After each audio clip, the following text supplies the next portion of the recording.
تین مسئلہ قرأت کے حوالے سے بھی ہے،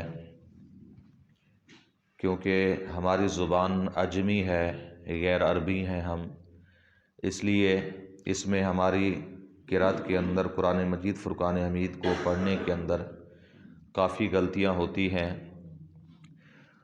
تو فقہاء کرام نے فقہ کی کتابوں کے اندر کافی لمبے لمبے باب اس پر قائم کیے ہیں۔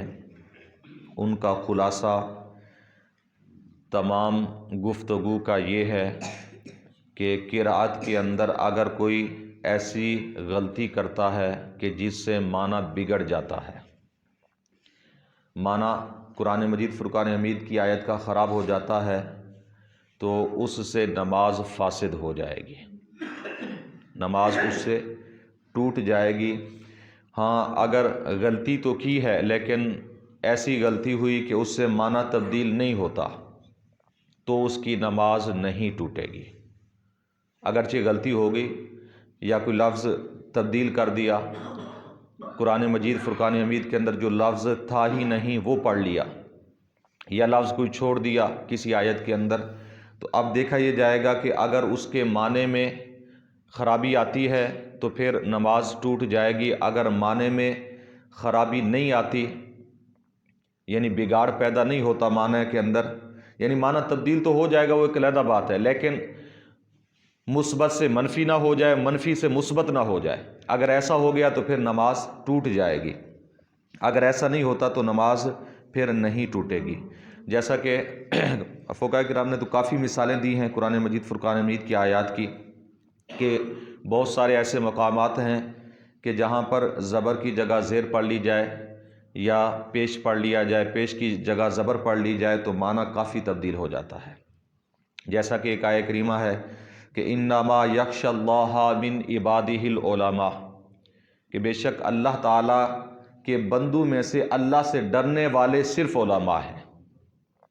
اگر اس کے اندر انما یخشی اللہ، جو لفظ اس میں جلالت ہے، یعنی اللہ کا جو نام ہے، لفظ اللہ، اس پر زبر ہے، اگر اس پر کوئی پیش پڑھ دیتا ہے تو معنی اتنا تبدیل ہوگا کہ معنی پھر یہ بنے گا کہ اللہ تعالیٰ اپنے بندے علماء سے، اپنے بندو علماء سے ڈرنے والا ہے۔ صرف زبر اور پیش کا یہ فرق ہے، یعنی ہا کی بجائے اگر ہو پڑھ لیں تو پھر معنی یہ بنے گا کہ اللہ ڈرنے والا ہے علماء سے، اگر ہا پڑھیں گے تو معنی یہ بنے گا کہ علماء اللہ سے ڈرنے والے ہیں۔ یعنی اتنا رد و بدل زبر زیر پیش کے اندر ہو جاتا ہے۔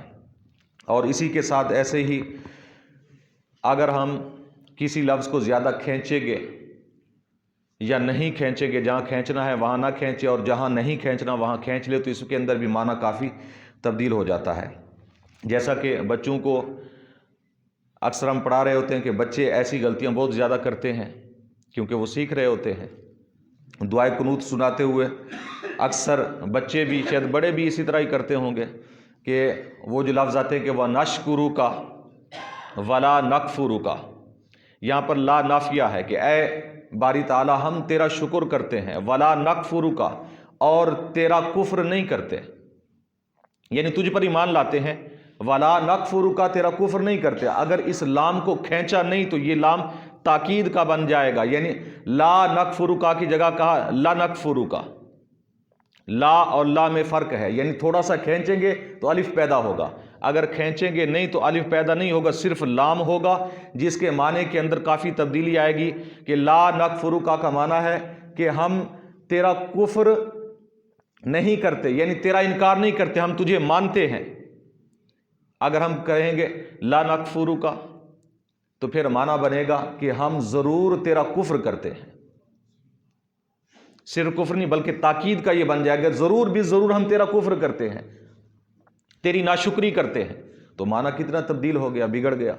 یعنی یہ ہمارے اندر ہمیں، کیونکہ ہم نے یہ زبان سیکھی نہیں اور نہ ہی توجہ کی، تو اس لیے اگر ہم کوشش کریں کہ یہ نماز جو ہے یا جو ہم آیتیں، ضروری نہیں ہے کہ آپ قرآن مجید کی زیادہ صورتیں پڑھیں، اگر آپ کو زیادہ صحیح نہیں، ایک دو صورتیں یاد کر لیں، دو تین صورتیں کہ جن کے یہ تلفظ ٹھیک ہو جائیں، جن کے اندر ہم زیر زبر کو صحیح طریقے سے، صحیح انداز سے پڑھ سکیں، کہاں کھینچنا ہے کہاں نہیں کھینچنا، انہیں صحیح طریقے سے یاد کر کے ہم اپنی نماز درست کر سکتے ہیں۔ یا جیسا کہ درود شریف کے اندر بھی اکثر ہوتا ہے کہ جہاں پر ہے وَعَلَىٰ آلِ، یہاں پر اکثر لوگ پڑھتے ہیں والا آلی،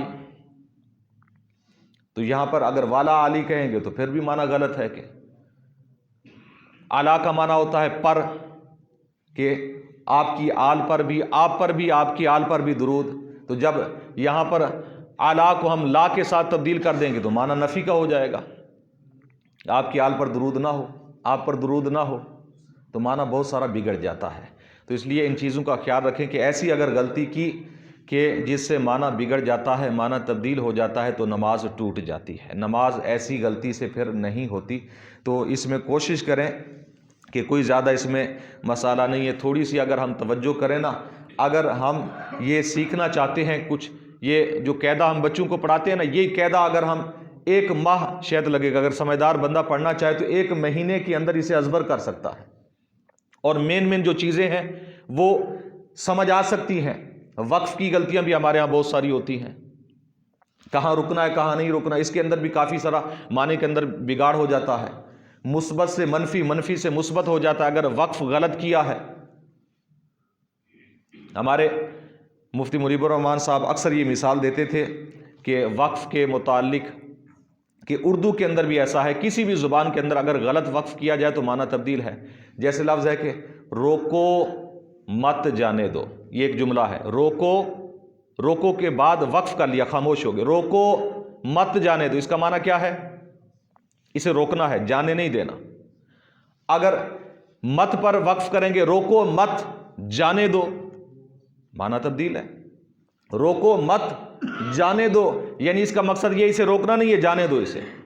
اب پہلے جملے کا معنی کیا بن رہا تھا؟ لفظ وہی ہے، صرف وقف کا فرق ہے، صرف رکنے کا فرق ہے. باقی پہلا جملہ جو ہے وہ منفی بن رہا ہے، دوسرا مثبت بن رہا ہے.